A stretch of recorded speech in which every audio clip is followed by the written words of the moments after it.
Radio Municipal de Tui. O futuro é hoxe, un espazo de radio con Modepen.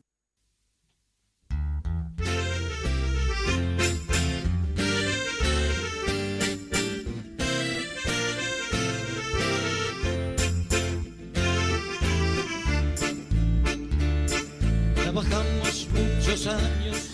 Son as 12:32 minutos, abrimos un novo tempo de radio e, como cada xoves quincenalmente, recibimos os amigos de Modepen que veñen connosco a falar de pensións, de moito máis, e imos a facelo nos próximos minutos. E comezamos saudando Alfredo, me acaba de quedar en blanco, co teu apelido. Hernández. Que te iba a chamar da cuña, sabía que non, que tiña aí. No, gallego no. Alfredo Hernández, moi bo día. Eloi Delgado, moi bo día. Hola, bo día. E Tato, moi bo día. Bo día. Bueno, moitísimas grazas aos tres por estar aquí unha vez máis. Hoxe, Alfredo, comezamos contigo, porque imos a falar de como, precisamente o título da pensión é o futuro é hoxe, porque todo o que pasa hoxe influye nas nosas pensións de mañá. Sí, hoy un poco queríamos, bueno, y hablando contigo también lo confirmamos, el tema lo vamos a centrar entre qué futuro queremos, o sea, qué queremos que pase, ¿no? Para hablar de ello, pues tenemos que ver lo que está pasando en el mundo, que en estos momentos los libros de historia hablarán de lo que está pasando en el mundo. Hay un cambio hegemónico, hay unos poderes que están cambiando, después vemos que hasta Marruecos están con huelgas, Francia, que si Alemania, que si Inglaterra. Hay un gran movimiento porque está ocurriendo algo, está pasando algo. Y lo que queremos ver es en qué influye todos estos cambios en los beneficios sociales, o sea, en lo que pagamos, y para eso lo pagamos. Y queremos que ese dinero que nosotros pagamos con nuestros impuestos repercuta en nosotros mismos, que no se lo gasten en otras cosas, quiero decir, y el tema es un poco, lo queremos centrar más que nada por ahí, porque no solamente defendemos las pensiones, sino que nosotros lo que empezamos, este movimiento empieza por las pensiones, pero realmente vemos que es un destrozo total lo que están haciendo a todo lo social. Engloba o estado de benestar, case podemos decir, de sanidade, o social. Es el primero que le están machacando y machacando y machacando y machacando, y eso hay que defenderlo, porque si no lo defendemos nosotros, no lo va a defender nadie. Falamos, habitualmente se dice gasto social, a min a palabra gasto non me gusta moito, Sí, diría es que no inversión social moito mellor. Eloi, ti tes algo que aportar neste ámbito? Contanos. A ver, hai temas que efectivamente son recurrentes, e volvemos sempre, casi sempre ao final, antes ou despois, vimos a reconocer pois os erros que se están cometendo e digamos que a falta de sensibilidade para defender aqueles dereitos que temos adquiridos e ademais que por lei nos corresponden, é dicir, unha cousa é pedir porque sí, e outra cousa é que defendamos aquilo que está contemplado na Constitución e noutra serie de, digamos, de enunciados. E dereitos que levou o seu traballo e o seu camiño a conseguir. E tanto, ademais, o que fala levou máis dun pau, é dicir, con eso digo cho todo, pero bueno, deso non vamos a falar. O que sí está claro é que, por exemplo, falando un pouco de qual é o futuro está en que os que vides atrás, eu falo casi sempre pensando non tanto en nós, que sí, por suposto, claro, sino nos que vides atrás, no sentido de que hai que ir, é verdad que sempre decimos o mismo e ao final cando salimos á calle prácticamente non é certo, pero bueno, hai que ir pensando e defendendo, salir á calle a defender aquilo que xa está gañado e consolidalo. E xa non quero ir máis alá, é dicir, conseguir máis. Lóxicamente, cando pides, sempre pides para mellorar. E quero lanzar unha advertencia, queremos, é dicir, porque isto nos están machacando. Ahora, os últimos programas comentamos así por encima que periódicamente as forzas, digamos, establecidas, os intereses creados, nos están permanentemente machacando con que las pensiones no dan pa más, isto está agotado, as grandes mentiras, as grandes patrañas, porque logo, por outro lado, os mesmos organismos que presionan e fan que estos vendedores de tabaco barato estén permanentemente machacándonos, nos informes serios que teñen que publicar, porque realmente, por exemplo, FADEA é un organismo que é moi curioso, é dicir, é un organismo que cando se falou, estuveron presentes hasta no Pacto de Toledo, é dicir, en os acordos que non nos chamaban a nós, e chamaban organismos como estos. E FADEA está composto por membros, chamalle protectores. E aí está CaixaBank, Santander, Sabadell, Banca Mars, Abertis, a Fundación Areces, Mafre, ACS, BME, Unicaja, Dolite, etc. É dicir, que curioso. Pois estos, por un lado, dicen... Pero, perdona, Sí. que FADEA? Estos son os que forman parte de FADEA, pero que FADEA?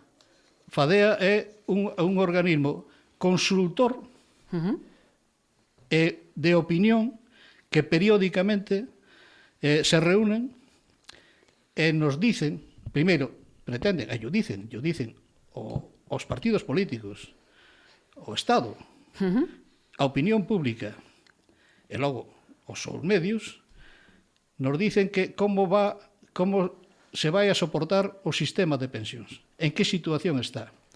E claro, a súa opinión nós collémola con pinzas, porque claro, lóxicamente, o primeiro que dicen é sí, pero non va tan bien. Segundo, isto como mucho no 2000 xa se había agotado, no 2010 era la ruina, estamos no 25, e bueno, se sigue soportando.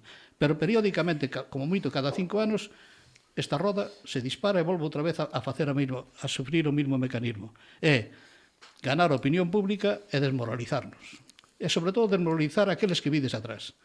Porque, se saímos á calle, a maioría están preguntas, calquera, os que temos fillos, os que temos... Sí, pero eu xa non vou cobrar. Sí, pero eu non vou chegar. Vamos a ver, hombre. Estos mismos, por un lado, nos tratan de vender que a deuda adquirida pola Seguridade Social, en este caso pola Caixa, como hai que implementar de vez en cando para acabar de pagar as pensións, está en torno a 150.000 millones. Que non é certo, porque non falan do que hai na Caixa.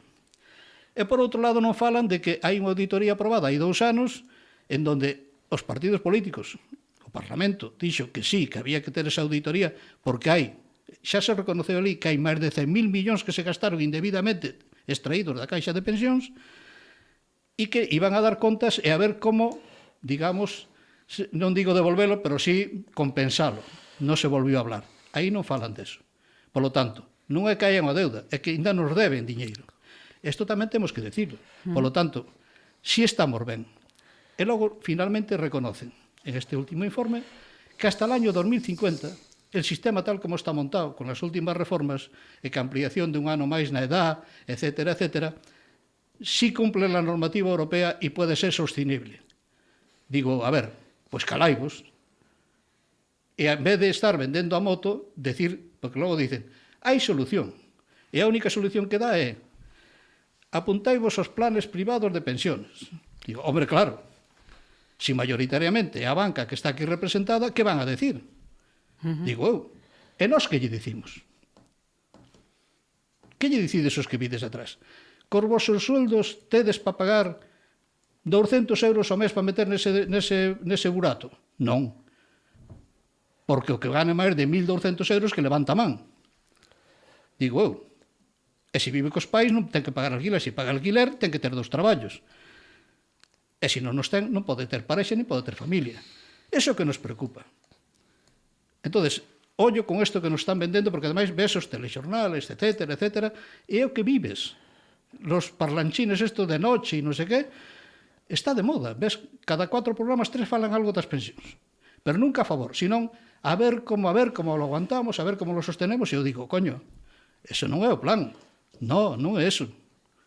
Non nos querades vender motos. Para nada. Y perdona un momento, yo he llegado a escuchar que en este momento los que mejor vivimos en España somos los pensionistas. Que se lo pregunten a un pensionista que cobra 600 euros o 400 euros, Claro, que son la gran mayoría. Non se pode generalizar, Claro. claro, habrá xente que teña unha pensión Sí. moi alta, pero hai xente que ten esas pensións moi baixas, y que son claro. la mayoría, quiero decir. Claro. Es que hay que... Home, os datos facilitados por eles, polo Estado, pola Seguridade Social e polos que nós temos, de menos de 1.000 euros, do total de 10 millóns de pensionistas, é un 66%. Claro, te iba a decir eu, a maioría. A ver, é Por dicir, eso.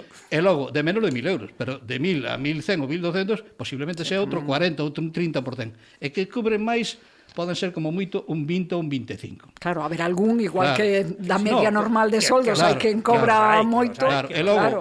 lle están vendendo aos nosos fillos e aos nosos netos e aos que non se queren preocupar, que, ademais, nós estamos aí de gorra, sin pagar, cando nós o que cobra prácticamente, pois, o que cobra en función do que cotizou, e que nos están mantendo. Vou recordar algo, que ademais, de vez en cuando hai que tocalo, é dicir, do 25, o 25% que se recauda en España por IRPF provén dos pensionistas. Que vos parece? É dicir, a ver, non nos mantedes. Nós seguimos aportando. Que non debería ser así, pero somos conscientes de que sin impostos non hai bienestar. O que sí nos fastidia é que sigamos pagando, porque hasta 12.000 euros se lle retén un 1%. Que pasa? Que se fai declaración e lle retuveron, pode ter dereito a que lle devolvan esa miseria que lle retuveron. Que hai que non fai a declaración e non recupera esa miseria. Bien, a partir de aí o IRPF se vai incrementando. Pero pagamos, a maioría. Por lo tanto, non nos está desmantendo. Ao contrario. E xa aportachedes, ademais, no vosso No, pero momento. é que seguimos aportando. Seguimos. Claro. Entonces, claro, a ver, es que escóitalos e dices, ya llegaron a la plenitud y no solo cobran lo que... No, cobran por encima de sus medios y de sus recursos y viven como marqueses. De eso nada. Es decir, hai que desmentir estas patrañas. Eu é que de generalidades nunca son, e creo que hai casos Claro. e casos. Sí, claro. no, pero lógicamente os datos son estos. Hoxe temos menos tempo do habitual por necesidades, digamos, de guión. programación. Tato, quero que ti queres engadir algo máis. Eu vou ser moi breve, porque iba a falar de outras cousas, pero deixo para a próxima e simplemente voulle dar a volta aos conceptos. Pois veña. Bueno, escoitando o que dixo aquí Alfredo e Eloi, o tema das pensións, o tema do que cobran os pensionistas é un debate xa moi antigo.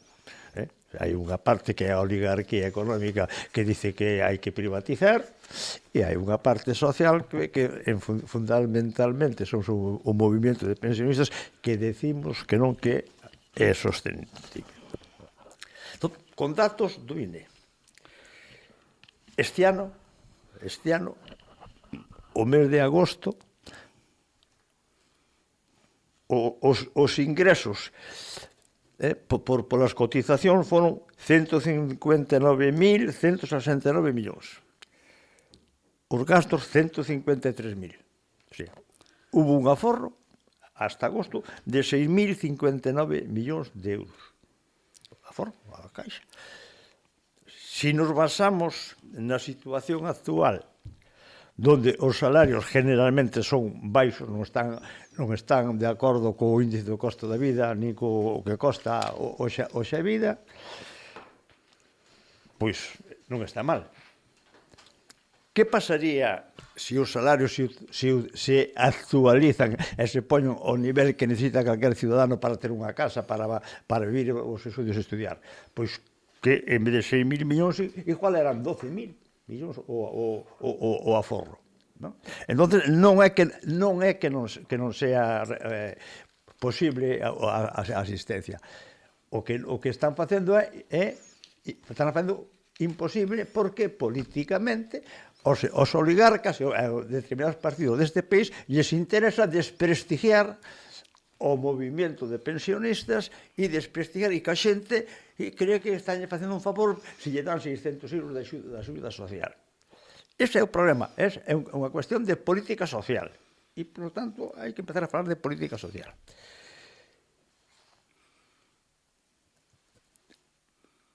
Dice o INE que pola baixa natalidade, a población vamos envellecendo cada vez máis, e se estima que no ano 2050, se non se cambian as tendencias e non se toman certas medidas, habrá un cotizante por cada 3 pensionistas. Eso sigue inviable.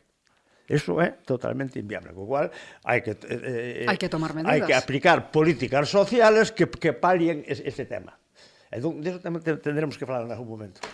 Pois o deixamos aí en riba da mesa para falar noutro día. Non sei se de forma breve, algo máis, Eloi, que te vexo aí... Sí, para a próxima, pero efectivamente, en función de que hai que incorporar digamos que ao traballo e ás empresas máis man de obra, só un apunte, decir, porque a maioría hai un sector moi importante de mandatarios e de partidos que efectivamente é moi curioso. Por un lado dicen é sostenible, e polo outro, cando votan en contra, dicen no, eso é insostenible, vamos a ter que tomar medidas cando cheguemos e tal.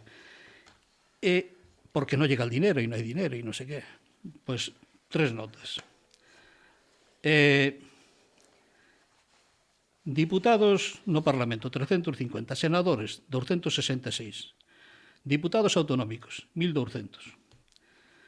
Ayuntamientos existen 8.131, por lo tanto, tantos ayuntamientos, tantos alcaldes. Non vou contar os concellais, porque os concellais depois é certo que hai un sector que, en función, son 67.000, pero é verdad que eso de que chega a política cobra, non? Porque sabemos por experiencia que 3 de cada 10, 2, bien. Pero, que a mitad destos cargos, porque eso non o tocan nunca, e eu particularmente como cidadano, e nós cando nos sentamos, pensamos que a mitad, eu non digo que non existan, digo que a mitad sobraban, porque a mitad, máis da mitad sabemos que ali non pinta nada e aparte, en fin, aparte de que... Sí, pero vamos, que te alaba la labor de la experiencia. O que máis traballo e dá é levantar a man e de vez en cuando se equivocan. É certo, é dicir, pero bueno, era suficiente, porque, en fin, é verdad que dá para moitos debates. Isto sería outro debate que non é o momento ni o obxectivo deste programa. Que a mitad dos diputados e senadores, por exemplo, simplemente con unha media de 3.000 euros cada un, que non é certo, que é superior, se aforrarían 200 millóns de euros. E eu digo, hombre, sí que podemos empezar a falar de onde salen os recursos. Non é de recortar, nin de non meter médicos, de non facer un hospital máis, ou de pechar escolas, non. Vamos a sentarnos, vos primeiro, e nós exigíndovos que vos sentedes. Por aí é por onde van os tiros. Nós cando salimos pedimos todo isto. E vos, os que vides atrás, tedes que demandarlo. Empezando por algo esencial e termino. Por fin, que o mandato sea un máximo de 4 años. E toda esta movida, la mitad, se ahorraba. Con eso queda todo dito. Bueno, pois aí quedan as vosas palabras e o voso parecer neste asunto. Seguiremos falando en 15 días. Creo que Alfredo en 15 días non estabas ti. Non. Vale, bueno, pois en un mes vémoste a ti. A próxima semana, non, en 15 días estaremos con Eloi e con Manuel. Moitísimas grazas e que teñades boa semana. A vos, iso é o que esperamos. Gracias. É que chova, porque o San Martiño está durando moito. A mí me acaban de restringir agua na traída. É dicir, a ver, que non é só tomar sol e playa, Pero aí na choiva sí que non temos moito que facer. Pero sí podemos opinar. Podemos pedila. Como xa é vos populi, que todo é culpa do goberno, pois ao final, pois a ver por canto chove. Pero estas romarías que había antes para pedir a auga, tamén se pode recurrir a algunha destas. Que sí, traemos o cura de Portugal, porque ademais cando hai a facer romarías... Pero tiñamos unha San Xulián de levar, eu non lembro ahora moi ben como era, que levabas a tella a San Xulián para pedir que chovera ou algo así, o Montaloia. Cando hasta pois facían as rogativas no monte. Claro, por iso. Rogativo para que chovera o obispo en cabeza, con paraguas. Pois, para ver se chovía. Esa proposta ya faso a todo o obispo, que me causou moi boa impresión nunha procesión que mirei, non o coñezo. Posiblemente se ofrezca voluntario sin problema ningún. Bueno, esperemos que chova antes, que non sexa necesario pedir a choiva. Moitas grazas, boa semana. A vos, moitas gracias. Precarizaron empleos, así no salen las cuentas y la hucha... Radio Municipal de Tui.